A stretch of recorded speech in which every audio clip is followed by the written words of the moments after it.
G'day everybody, my name is Lowell and welcome to the channel. So, got something a little bit different for the channel. So, we're going to do American things that other countries find weird. So, okay, I know I have a lot of American in the community, so this could be interesting.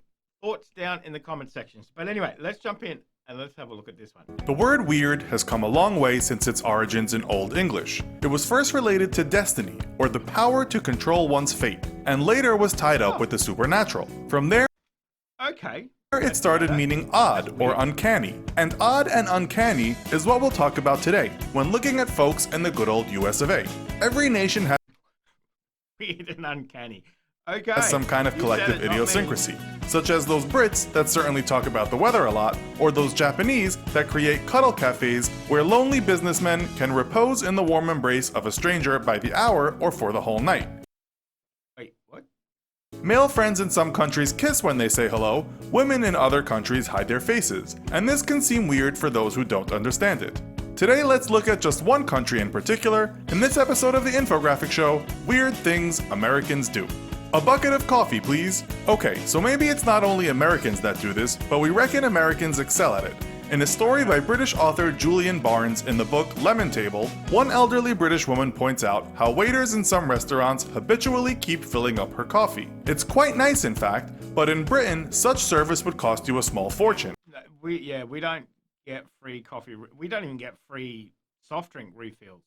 They used to do it at Hungry Jack's, which is your Burger King in Australia.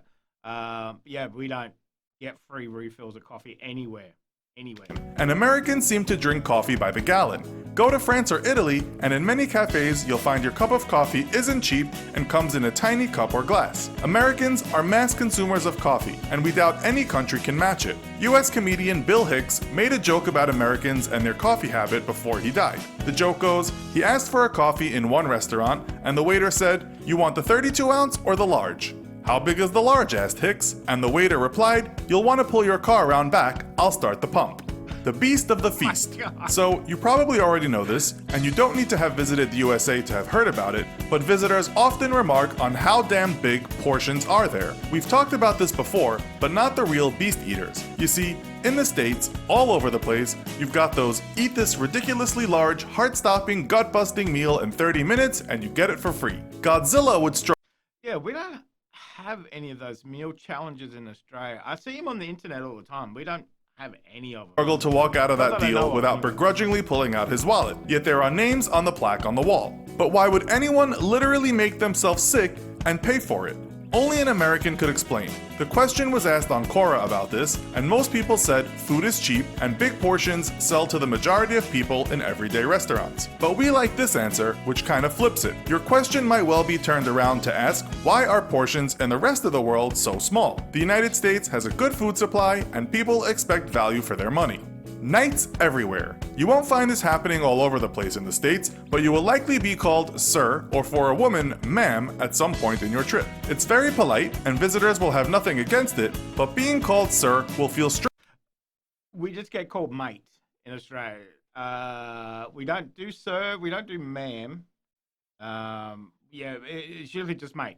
Male or female, doesn't really matter. Strange for most. Perhaps if you're in the armed forces, it might work. Even calling cops sir seems weird to outsiders. For most people, you have to be knighted to be called sir, although admittedly, some school kids in the UK might call their teacher sir. For Americans, it's a sign of respect. For anyone else, it's over the top. You'll find it's more common in the south of the US.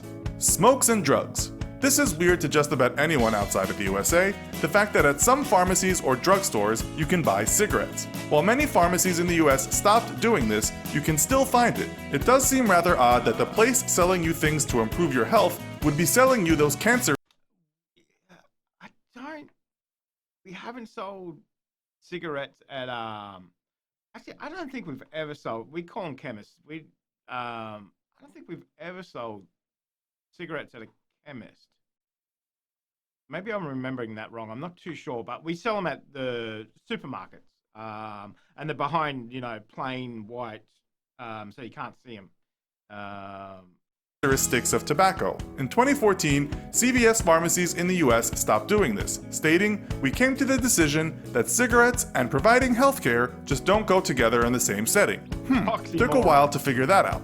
Beer everywhere. While you must be 21 to buy beer in the United States, you can get it in some surprising places. One such place is the aforementioned pharmacy, but you can we don't even sell beer in our supermarkets. You have to go to a bottle shop, a bottle we call them. You can't. We're at 18 for Australia if you want to start drinking. Pubs and bottle-os are the only two places you can actually buy beer and alcohol. Add to that, you can find beer sold in vending machines, at some clothing stores. Vending machines? Clothing? Why? What?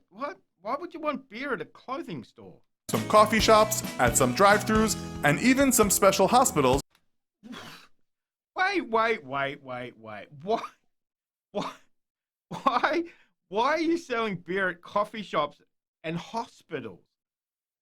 Wait, what? Will have beer for sale. What? These admittedly are rare. Accident lawyers. If you've watched the show Breaking Bad, you'll know there's a lawyer who will make sure you get I'm watching that on Patreon. It is fantastic. Paid for an accident you had, or even didn't quite have. In the US, you can see signs for these sometimes sleazy guys on TV, or even see their shiny white teeth on giant advertising boards. This used to be weird in the UK, but over the last few years, the Brits are also getting in on accident claims. I know it. I know when I lived in the UK, it was what was the tagline?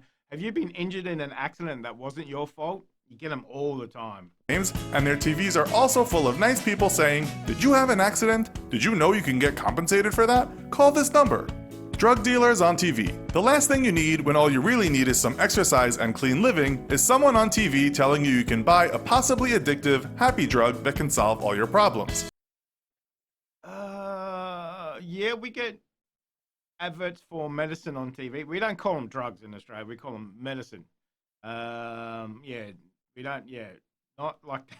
Because I automatically think of the bad drugs. These commercials might have calming music, birds flying over rainbows, people skipping and dancing through the park, and then someone saying a wonder drug made that happen. The original Zoloft ad told you just shouldn't have to feel this way. Maybe not, but to many... What's Zoloft? Is that like a antidepressant? Let me know down in the chat. Europeans, pushing it on TV seems a bit too much. Drinking games. Now for something a bit more fun, but still related to drugs, if you visit America... I don't think they do that many drinking games in Australia. I don't drink, so I'm the last person to tell you. I think they just drink. You know, if you want to drink, just drink. And certainly if you're young, you might get caught up in any number of drinking games they have over there. Beer pong, that's gotta be American. Or what about Truth or Dare? Works better when alcohol has oiled the inhibitions. Or Quarters. No cursing, no first names, no right hand. What the hell's Quarters? Accepting, no chance of staying sober. There's even Drinkapalooza, an actual board game for drinking. In most other countries, drinking isn't always that much fun. What happens in America stays in America. Okay, so many of those videos out there on YouTube showing the glaring ignorance of some Americans about the rest of the world were made by Americans, so we don't feel like we are picking on Americans too much here. But it's not only just world history that some folks from the USA might not have read up on. We heard a story about a guy that asked an American friend when traveling in Europe what accent she thought she had. She replied, "I don't have one." She thought she spoke pure English. Another I say that all the time.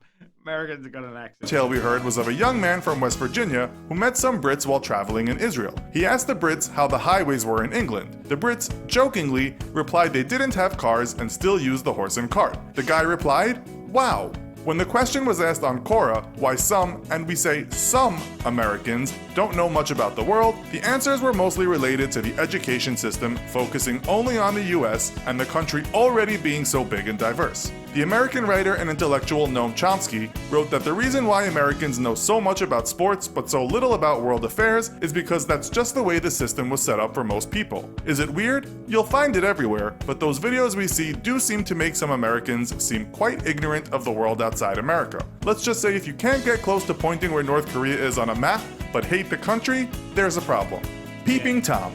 Okay, let's stop being so harsh now. we'll turn to something amusing and ask why in the USA, some toilet stalls have such big gaps between the doors and the outer piece of the stall, so people can virtually watch you do your private business. Many Americans have asked this online. Foreigners ask this a lot too. One guy on Twitter writes, when you're sitting on the toilet and you make eye contact with someone through the little crack in the door. A woman asks, what's the point of a toilet stall door when there is a 2-inch gap on each side?